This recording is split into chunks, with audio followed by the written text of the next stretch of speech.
Portfólio Módulo B, Fase 2, Povoamento e Gamificação, Uninter.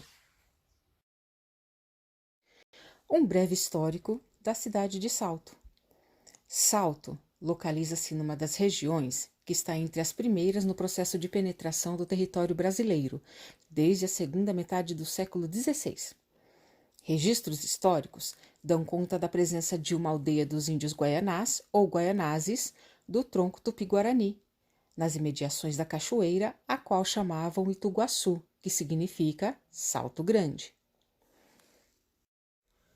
Esses índios, assim como outros das margens do rio Tietê, foram repelidos ou aprisionados nas investidas das primeiras bandeiras paulistas, que os levaram para abastecer de mão de obra as roças nas vilas do Planalto. O rio Tietê foi, desde o início, indicador natural de caminhos para exploradores, missionários e autoridades coloniais. A cachoeira, hoje cercada pelo centro da cidade de Salto, aparece em mapa primitivo do governador espanhol Luís de Céspedes Xéria, nos primeiros anos do século XVII.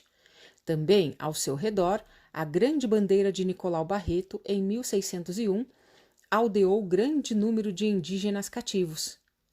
E foi a uma légua do Salto que Domingos Fernandes e seu genro Cristóvão Diniz, saídos de Santana de Parnaíba, fundaram o povoado de Nossa Senhora da Candelária do Ituguaçu, a atual cidade de Itu, em 1610. Já no final do século XVII, o atual território de Salto era uma propriedade particular, o sítio Cachoeira, parte de Sesmaria da capitania de São Vicente, adquirido pelo capitão Antônio Vieira Tavares, sobrinho do bandeirante Raposo Tavares, e de sua mulher, Maria Leite. O capitão obteve permissão para construir e mandar benzer uma capela em seu sítio, que o livrasse de ir para Itu assistir missa. A bênção do templo e a primeira celebração deram-se em 16 de junho de 1698, data que é considerada como a fundação da cidade de Salto. Por disposição testamentária, no ano de 1700, o casal fez a doação das suas terras, escravos e índios à capela de Nossa Senhora do Monte Serrá. A localidade, com poucas casas e lavoura circundante, permaneceria por bom tempo na condição de bairro rural de Vila de Itu.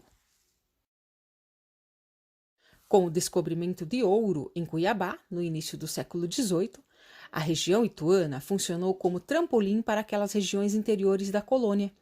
Nos seus arredores eram organizadas as monções, expedições fluviais que abasteciam de víveres as minas. Levavam e traziam homens e garantiam o fluxo do ouro. Parte dos capitais gerados com a atividade mineradora foi aplicada na compra de terras, escravos negros, plantio de vastos canaviais e montagem de engenhos a partir de meados do século XVIII. O povoado de Salto de Itu, como então se chamava, passou a integrar o quadrilátero do açúcar, delimitado por Mogi Guaçu, Jundiaí, Sorocaba e Piracicaba, a mais rica região produtora daquele produto em São Paulo, situação que se estendeu pela primeira metade do século XIX. Nesta altura, havia mais de 400 engenhos de açúcar e aguardente em São Paulo, 100 dos quais na região ituana.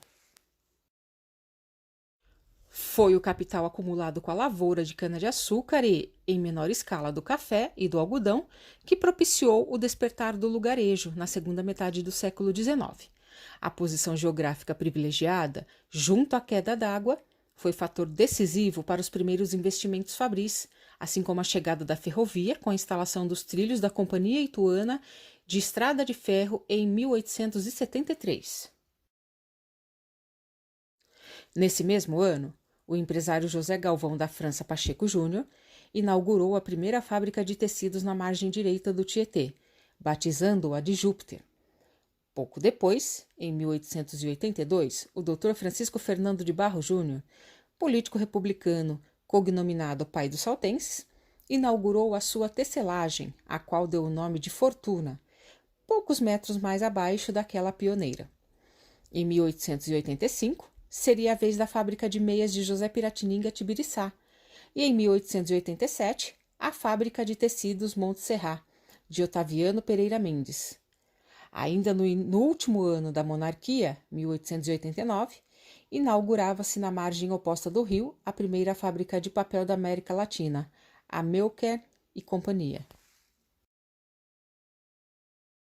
A esse despertar industrial correspondeu o aporte de trabalhadores europeus desviados em parte da lavoura do café e de outros produtos. No caso saltense, foram sobretudo italianos atraídos em grande número pelas tecelagens, mas fixando-se também em pequenas propriedades rurais e no comércio miúdo pela cidade. Um segundo surto industrial verificou-se na década de 50, quando isenções de impostos atraíram empresas de porte considerável para a época, como a Eucatex, Emas, Pique e Civá, que juntas chegaram a oferecer mais de 3.500 empregos, firmando de vez o perfil industrial da cidade. Esse caminho teve seguimento já nos anos 70, com a criação de distritos industriais e novos incentivos à vinda de indústrias. Cerca de 20 unidades se instalaram no município, justificando a chegada de grandes contingentes de migrantes provenientes de vários estados da federação, com destaque para os paranaenses. O surgimento de novos bairros em ritmo acelerado alterou a paisagem e, em grande parte, o ritmo de vida e as características socioculturais da cidade. Após uma breve apresentação do histórico da cidade de Salto, os alunos serão convidados a participar do jogo Exploração na Escola, desbravando a cidade de Salto. Para o desenvolvimento da atividade, o educador deverá criar um mapa que conterá os setores do colégio nomeados de acordo com os pontos turísticos da cidade. Este mapa deverá ser fixado no ponto de partida para auxiliar os alunos na localização dos pontos turísticos. Cada equipe receberá a primeira pista, que deverá ser sorteada, indicando lugares diferentes para que não haja aglomerações nos setores. O material necessário para o desenvolvimento da atividade será tablets ou celulares conectados à internet, caderno, lápis ou caneta e um sino. A tecnologia citada será utilizada na leitura de QR Codes. O educador deverá criar questões, publicar em um site gratuito ou até mesmo em blogs, copiar o link da questão e gerar os QR Codes.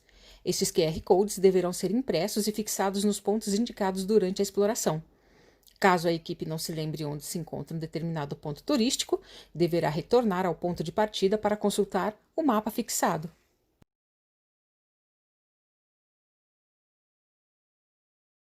Caso a escola não disponha do equipamento tecnológico indicado, ao invés de publicar as questões e imprimir QR Codes, poderá fazer a versão impressa das dicas diretamente. Condições para pontuar. Os educadores poderão atribuir a pontuação por quantidade de questões respondidas corretamente, ordem de término, envolvimento e trabalho em equipe.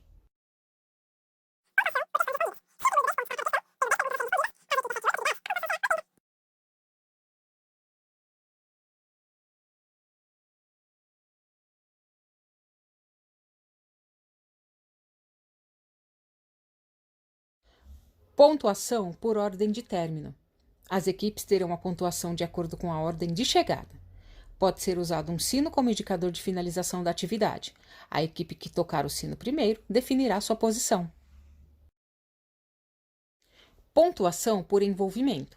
As equipes terão a pontuação de acordo com o comprometimento na hora de buscar as pistas. O educador poderá atribuir pontos de 10 a 100. Trabalho em equipe. As equipes terão a pontuação de acordo com o desenvolvimento da atividade, onde também será avaliado o trabalho em equipe. O educador poderá atribuir pontos de 10 a 100. Finalização. Ao finalizar a atividade, o educador realizará a soma dos pontos. A gamificação é uma grande aposta para a educação do século XXI. O termo complicado significa utilizar elementos e jogos de forma a engajar pessoas a atingir um objetivo. A gamificação é uma constatação sobre como os humanos sentem-se atraídos por jogos, sejam eles eletrônicos ou analógicos. Meu nome é Adelina e sou aluna do curso de Pedagogia da Uninter.